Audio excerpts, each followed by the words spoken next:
What's up, guys? I'm glad everybody enjoyed the recent mogging. It was fun. Uh, it had to be done. We love you, Zach. So I guess I'm going to hop on a trend. I'm late as usual, but everybody's been making these 5, 10, 15, 50 things I wish I knew before I started training. Seems like there's some one-upsmanship with the number as it goes on. I'm just going to list a few things that I wish I knew before I started training. First and foremost, they're all on steroids. This is going to harken back to the magazine days. I grew up before social media. This doesn't hold true nowadays because there are plenty of drug-free athletes, influencers, figures, whatever you want to call them, to follow. And even with them, like, don't do every fucking thing that they do. They don't know everything. I don't know everything. But in my day, and I constantly bring up Marcus Rule.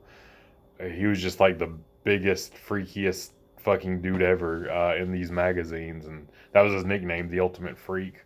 But him, amongst others, Dennis Wolf was another one I remember. Of course, Ronnie Coleman and stuff.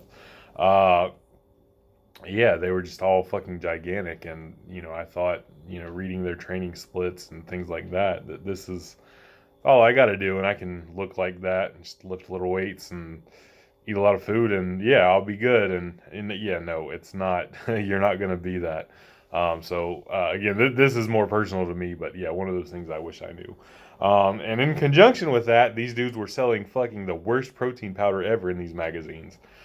So I guess number two, you know, is that protein does not taste just like chocolate ice cream. And it would be like Marcus Rule, oh, I drink, this whatever brand protein it was, Metrics maybe back then, and it tastes just like chocolate ice cream, and it's the reason that I have all my gains and blah, blah, blah. And it's like, no, it's not the reason you have all your gains, sir. And it does not taste like chocolate ice cream. It tastes like fucking cardboard with a hint of cocoa powder. Whey protein powders have came a long way in terms of taste. And they are a lot more palatable nowadays. There are some genuinely good tasting protein powders. They still almost don't taste just as advertised. You got to understand that there's going to be a hint of, uh, some chalkiness with it for the most part. But they've certainly come a long way in terms of flavor. But I wish I knew before ordering, a giant tub of it back then that it was just going to be so gross. Of course, I choked it down anyway because I paid for it and I was about them gains, bruh. But training like Marcus Rule and sucking down protein powder that he allegedly drank and was the key to his gains did not help me look like Marcus Rule, obviously, as you can tell. So, the next thing is nutrition is important. And even among power lifters, which is the route I ended up going,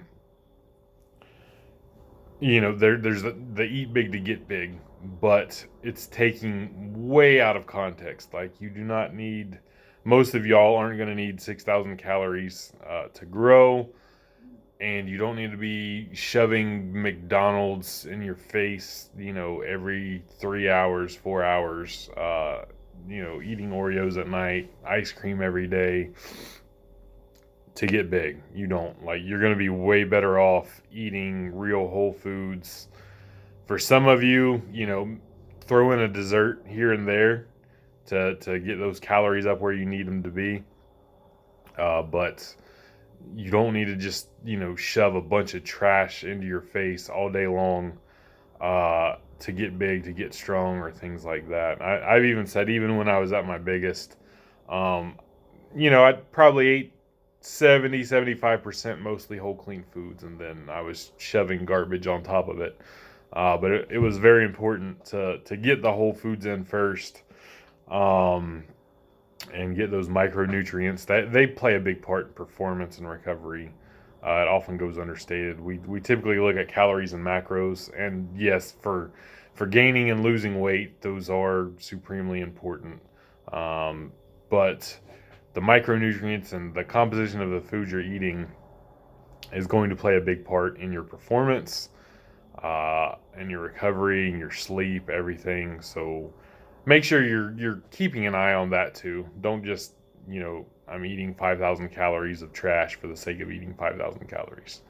And then last, I think I'm going to end with is deloads. Deloads, controversial topic for some reason. It seems like the natural bodybuilding community doesn't believe in them as much. I'll leave that for debate amongst themselves. If you are a strength or performance athlete, they are important. You don't have to do them every 3 to 4 weeks. If you are training for powerlifting and you're pushing 90% quite often in training, they need to be a little more frequent. They can be mitigated with programming to a degree, but you're accumulating this fatigue, accumulating. You need to, have a week, have some days, maybe 2 weeks, sprinkled in here and there. Again, they don't have to be every 4th week like, geared powerlifters tend to recommend. But there needs to be time for all this accumulated fatigue to get reset so you can step up to, a higher level. Because you're going to be going like this and this and this and this, and you can either take this small step down for a week or 2 weeks or whatever it may be, and then continue that climb, or you can just keep going, never take that small step down, and then you're snapped up, something happens, and you set yourself back. Do not neglect deloading, and be that through programming a week where you're going to lift that 50% intensity or things like that. But for strength athletes, if strength and performance is your goal, you're going to have these in there. Your programming should lend itself to it could be worked into your programming as, this week is basically a deload because, whatever program I'm doing, XYZ for 4 weeks, and then week 5 is a transition week or a pivot week, and we drop this or change exercises, something like that. It doesn't have to be taking a week completely off. It can be after so much time, but some sort of programmed or planned deload should be happening at least every 16 weeks, if not every 12 weeks. And if you're pushing really hard, probably be a little bit more frequent than that. So, this is what I wish I knew when I started training. There's probably some things I'm forgetting because this right off the head, but that'll get you started. Peace!